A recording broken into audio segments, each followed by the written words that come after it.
Greetings. I want to thank you for tuning in on today to this broadcast. And I just want to talk to you for a few minutes. For those of you that tune in to my podcast, you tune in to Blog Talk, had a radio show on Blog Talk. But to those of you that tune in, so you know some of the topics that I talk about. One of the things I want to prepare you for is this, that listen, I talk about topics, that not a lot of African-American preachers talk about. And that's something that you need to know.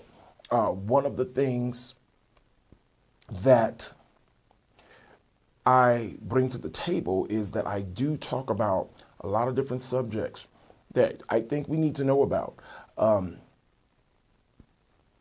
And today I'm going to talk about one of those topics. So I'm going to get right into one of those topics. If you continue to watch, you may hear me recommend some books. A lot of these books are super expensive.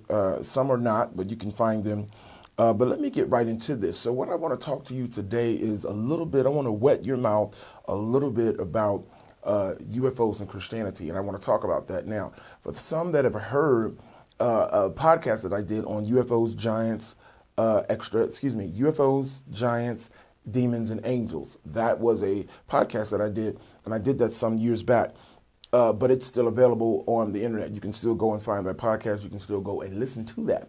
And so I want to talk about that because why does the Christian need to know about UFOs? Why does the Christian need to know about this subject? What do we need to know about Christians and UFOs? How is that connected to the demonic? And so this is something I want to wet your mouth with, and you're going to hear me talking a little bit more about that. And the first thing I want to say, the reason why you need to know this is because it's crucial in these times to understand the deception that's about to happen or the deception that is going on. And it all begins in Sumer. So I will have to lay a foundation for some of you so that you can understand the perspective I'm coming from. And in subsequent videos, I'll share more information. And then you can go to the internet after this video and find more information for yourself. But if you know the story of Sumer, it all begins in Sumer. And the story of Sumer is that Sumer was the first civilization. So when we say civilization, it's not saying that Sumer were the first people. It's saying Sumer was the first place where humans came together to create a advanced civilization, an advanced society. And this is what people call civilized. I do want to note there that there were other civilizations that existed elsewhere, right? We know that mankind began in Africa, and then man ends up in Sumer somehow, and Sumer gets the first civilization. So one of the things we need to understand is how does that happen? And when you go into the Sumerian history, they tell us in the Sumerian tablets, they call the writing cuniform, that they had a group of beings they called the gods, and these were called the Anunnaki. Some, refer to them as the Anuna. So the Anuna referred to, now watch this, according to the Sumerian text, the Anunnaki was a specific group, right? But the Anunnaki / Anuna, it was a title or a name given to a whole classification of beings that existed. And so the story in Sumer says that some of these beings came down to earth. And we'll get into some of their reasoning, we'll get into why. But according to the Sumerian history, these beings came down to earth and they gave man gifts. They taught man things. And so they showed man how to do certain things. And this became the Sumerian civilization, because your historians want you to believe, or archaeologists want you to believe, that we were all of a sudden just running around as cavemen, and then all of a sudden, out of the blue, we just popped up with civilization. That's not so. That's an anomaly in your history. This is why you still hear talk about the before. Not anti. Ante is before. The antediluvian.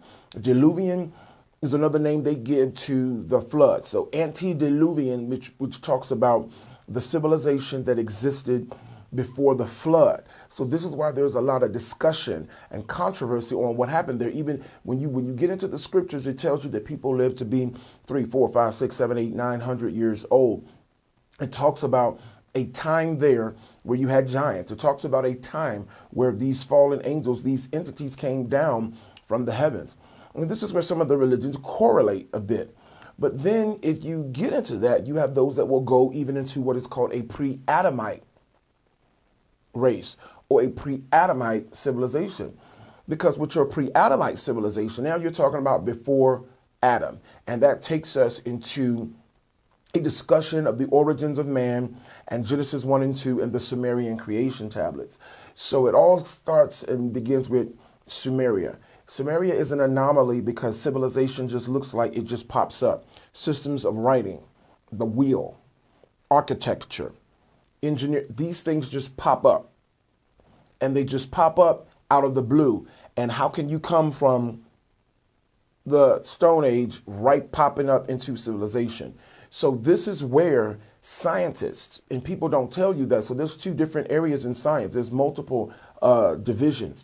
But while scientists are telling the masses one thing, they are behind the scenes believing and researching something else. Scientists know that there is some truth to this story, and they work to seek out that truth. This is why to this day, there are struggles in the area of the Middle East. Why? Because this is the land that is purported to be the area where the gods descended down. Now I'm going to do a correlation here for you. So in the Sumerian text, they tell you that the gods came down and gave men civilization as a gift. This is the story echoed in mythologies. People know the story of Prometheus giving man fire. It's a symbolic connection. But you also have in the Bible, in the Hebrew text in Genesis 6, these angels, these sons of God is what the text called them. Now, I want to get into that too, because the text does not call them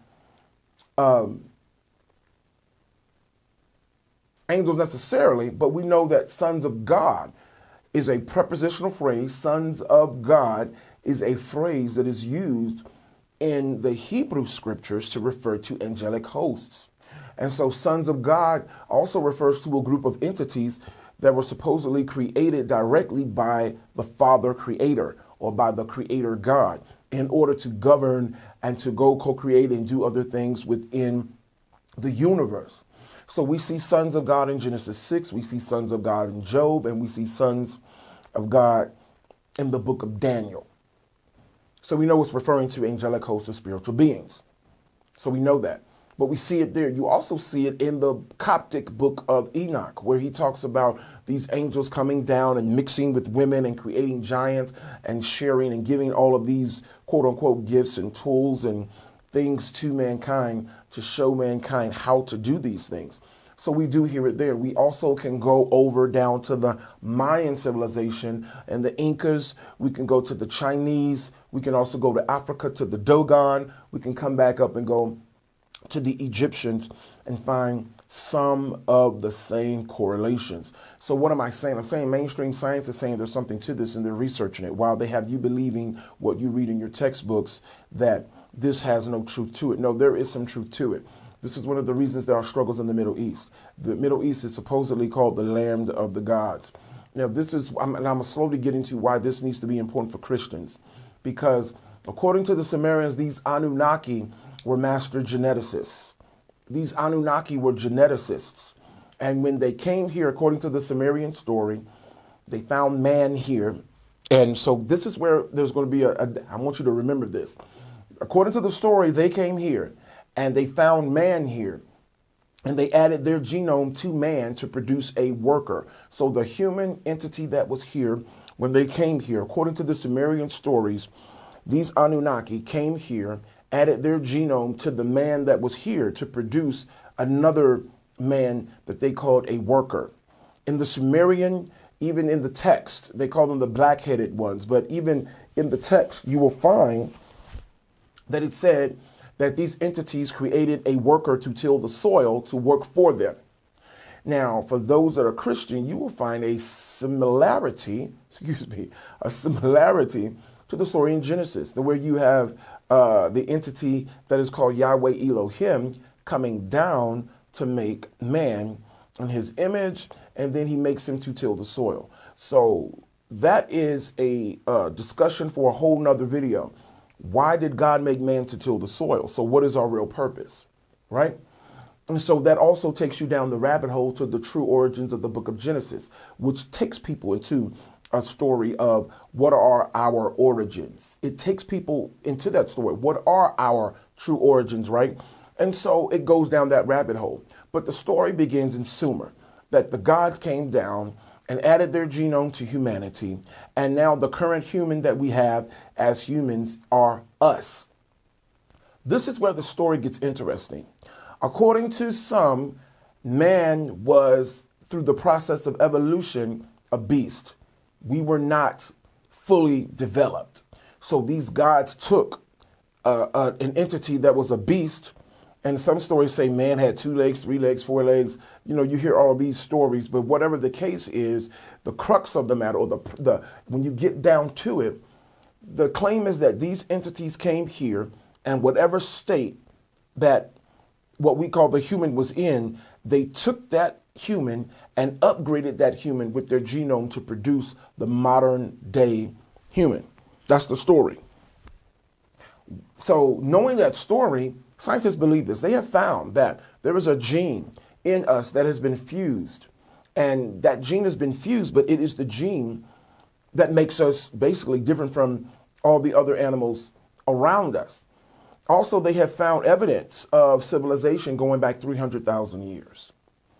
And so why is this important? Because they're correlating these facts, they're correlating the science, and they're saying, wow, this could be plausible. These are the gods. Are these fallen entities? Because there was a group of them. So it would make them a group. It wouldn't make it monotheism, right? It wouldn't make it one. It would make these entities a group. And so these entities came down and they added their genome to mankind to upgrade us so that we could be workers for them. And so with that, this is where you get the notion that humanity was made to be a slave race of the gods, or a slave race to quote unquote extraterrestrials. And this is where you get the notion that extraterrestrials had a hand in humanity and that we are from extraterrestrials, because the Sumerian story, which is the first civilization and the oldest, some of the oldest writings that we have, talks about these gods. The book of Enoch talks about it, but when the book of Enoch talks about it, man had already been created by the Father Creator. And then you have the book of Genesis as well. Man had already been created by the Father Creator. And then in other texts, you have the gods coming down and descending in the same wise. In other texts, you have the gods coming down, but man has already been created. So they descend down to bring gifts to man. They don't descend down and create man from a lesser version of man. Why is this important? Because what we're hearing today is that mankind was made by the gods, and we are basically descended from UFOs, and that extraterrestrials, and that these extraterrestrials, they believe them to be the Anunnaki or the Anuna, and they call these extraterrestrials the Anuna, and that in the Anuna there are different classifications. This is going to get deep. Stay with me. In the Anuna there are different classifications, and there is one classification called the EBEs. So according to the Sumerians, there was one classification called the EBEs. And the EBEs are a group of entities. I'm going to take some jumps now. Y'all have to work with me. The EBEs were a group of beings that is said that the Anuna created to be robots. You're going to hear some correlations. The EBEs are what has been called the gray aliens down through history. And so now I'm about to correlate this story. The EBEs. So now we have a group of entities who claim they have interfered or interjected with humanity. And within their own classifications or within their own hierarchy, they have different types of entities. And there's a group of these entities called the EBEs. This is actually written in stone tablets. Anyway, the EBEs were a group of entities who were made to be a slave race. They were like robots, but they just do the will of the EBEs and what they tell them to do. Down through history, the EBEs are also similar to what is called the gray aliens. The gray aliens were an entity, or what is believed to be the gray aliens, the grays with the big heads and the eyes and the slit, looking a little bit reptilian, but less reptilian, right? Now, why did I say that? You can take all that to be conjecture, but the reason I told you that story is because many of us have seen on TV and we've heard the stories of the gray aliens and the alien abductions, and people being abducted for their sperm, women being abducted for their eggs, they're being abducted for, cells taken from the body, and people don't understand, why are aliens, if abductions are going on, why are they taking humans and taking genetic material? Why did I mention the gray aliens? I want that question for you to think about, but I mentioned the gray aliens because of this, which is what I'm going to get into now and tie it in a little bit. And hopefully if you're a Christian, you'll see some correlations and you'll get it. And I'm going to bring this home towards the ending here. Do you remember the Roswell situation? So our science and technology has kind of, exploded in the last 100 years, but more so in the last century. And it is just, exploded in the 20th century. Some connect this to the Roswell incident. Now, all of this is conjecture, so whether you believe it or not. Some people believe it happened. You can go and research the facts. Some people believe it didn't happen. But according to the story, there was a crash, and one of these entities were caught. And these entities were one of the Greys. It was supposed to be of a female persuasion. The entity was supposed to be an Ejiji, basically, according to the Sumerian, but what we call Greys, or what some have identified as the Grey. And according to the story, the governments of the world and religious leaders and other people were brought in to be able to interrogate this entity. The entity, couldn't really talk. According to the story, there's a group of transcripts connected to that. And so these transcripts were connected to the questions and the things that was asked of this entity. The entity supposedly had a box and could not really talk, but had a box that could translate all the languages of the world. So that's what they used. But they were able to interview this female. And so in interviewing this female, the religious leaders asked this entity about the religions of the earth and about God and about Jesus in particularly. And in the transcripts, this was all taken down. So in this conversation, apparently this alien, now this is for Christians. I want you, if you are a Christian, you have the Holy Spirit, I want you to hear me in what I'm saying, because you'll hear what I'm saying behind what I'm saying. Accordingly, this gray entity, extraterrestrial, this gray alien, basically said that things about Jesus were not true. The entity said Jesus did not die on the cross, that he was saved from the cross, and that he married Mary Magdalene, and that he lived in France, and that he traveled and learned the arts, and that the things that he did were not of a supernatural capacity. When asked about God in general, they claim that the earth is the lowest level of existence among types of life. Understand this. The lowest, this is all of what this entity supposedly told these people, from government officials, from religious leaders, is anti-Christian. Understand? So this entity said basically Jesus did not die on the cross. Basically, this is the lowest. So that Jesus did not die on the cross, that means there's no salvific aspect to that, opposite of what we receive as Christian. Also, that Jesus was married and lived and had Mary Magdalene, going into that is going back into a Merovingian and some other belief systems, right? And that Holy Grail concept, yada, yada. So that is another twist to the story that they're saying. They also said this is the lowest level of existence, which according to the Hebrew or the Christian understanding, that Yahweh or Father Creator created man to place us here to have dominion. And so this entity is saying this is the lowest level. Then to make us believe, they said about creation it's funny how the story goes, because the alien or the entity, I'm going to call them the Ejiji, but the entity basically also told them that there were a couple of other human civilizations going back thousands of years, and that they needed to look at Gobekli Tepe. Those of you who understand or who know what Gobekli Tepe is, you can research that. There are some very ancient altars and sites, and very ancient sites in the Middle East. And also, according to this entity, that life started in the Middle East because they apparently took humans in a beast form and did genetic experiments to produce the correct form. So then, based off of that, scientists say that the theory out of Africa is wrong. So now that feeds back into I say that feeds back into colonialism and racism. So now man is not made out of Africa. So there were a lot of things that this entity purportedly told to the governments of the world and to these religious leaders, told them that humans have the ability to create other humans, and basically wanted them to believe that there was no existence of the soul. So according to this entity, the soul did not exist. Now, for those that have been listening to me, I basically told you that there were some entities called the gods that came down to this earth area, according to the Sumerian text, and they had different hierarchies and made man to be a slave race according to that story.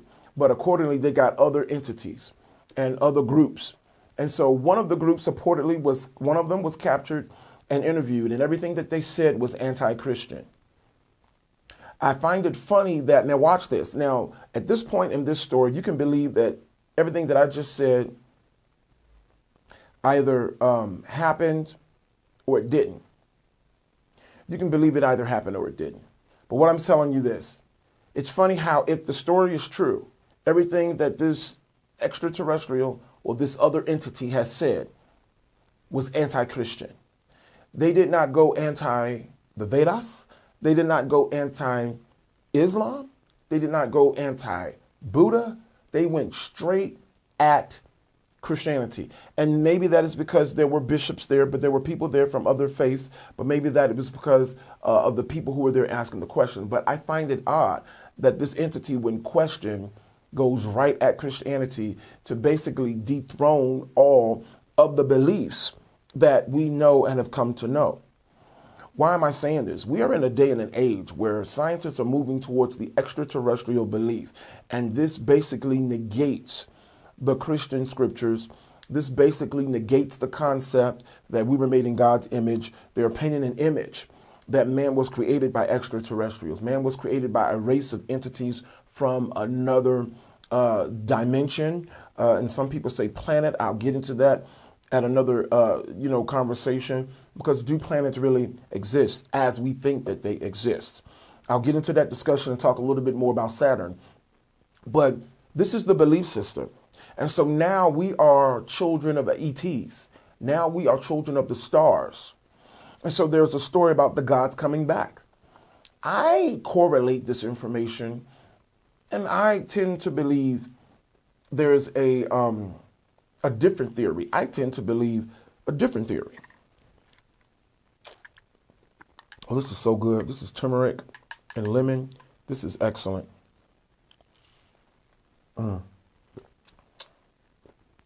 I tend to believe a different theory. We know that demons exist. As a Christian, you know that demons exist. We know that demons were entities that once had bodies. So now they're trying to possess bodies. If they were a higher form, why would you need a human body? We know demonic spirits exist for possession of human bodies and channeling and transference. We know that. As a Christian, we know the power of the Holy Spirit is the miraculous power to do things. We know that. The Holy Spirit, the dunamis, the person of the Holy Spirit. We know that. So how does these extraterrestrial theories, these scientific and archaeological finds that point to this extraterrestrial story and existence, how does that correlate with the scriptures? How does a Christian bring that home? How do you not lose your faith and understand what's going on before you, that there is a huge deception going on before you? How do you rectify that? How do you bring that home? And that's what I want to help you to do. I believe it's all demonic. I think this also ties into the flat earth concept. It also ties into your giants and fallen angels concept in UFOs.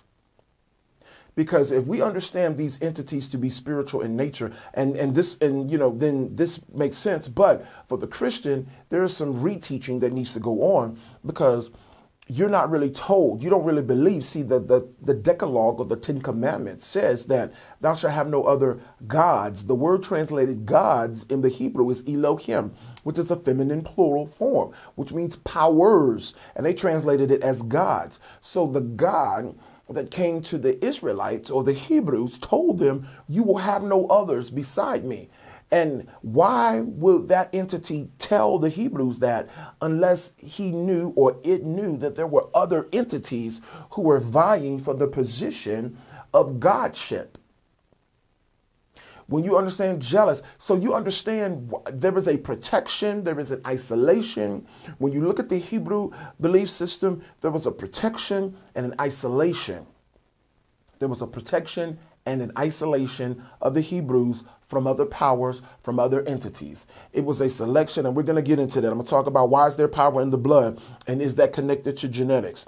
Why could they not marry? Why were they told to stay away from other peoples? And we know the Hebrews were black.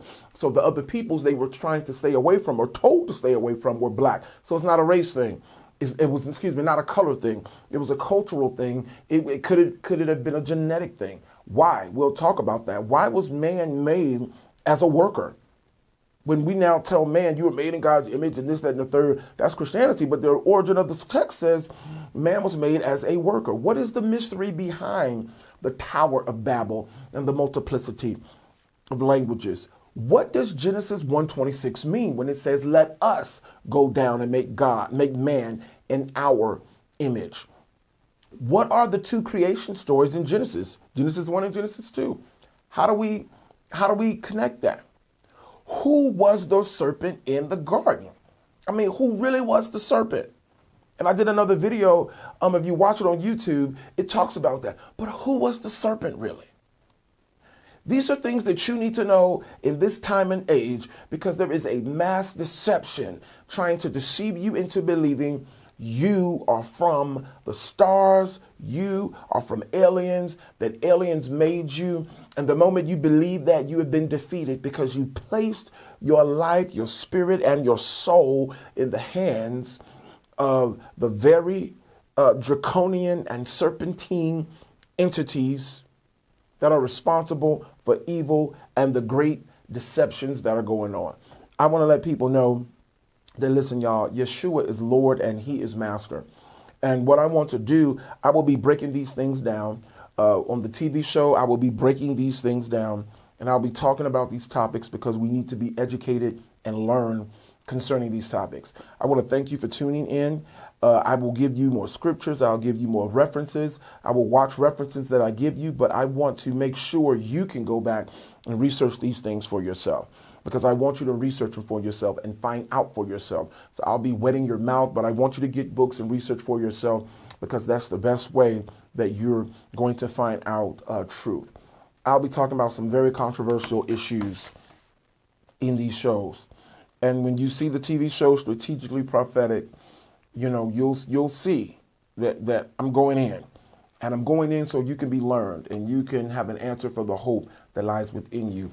And you'll know how to refute and rebuke false doctrine. This is Calvin Ward. I want to thank you for tuning in to this Strategically Prophetic broadcast. If you like this, please share it.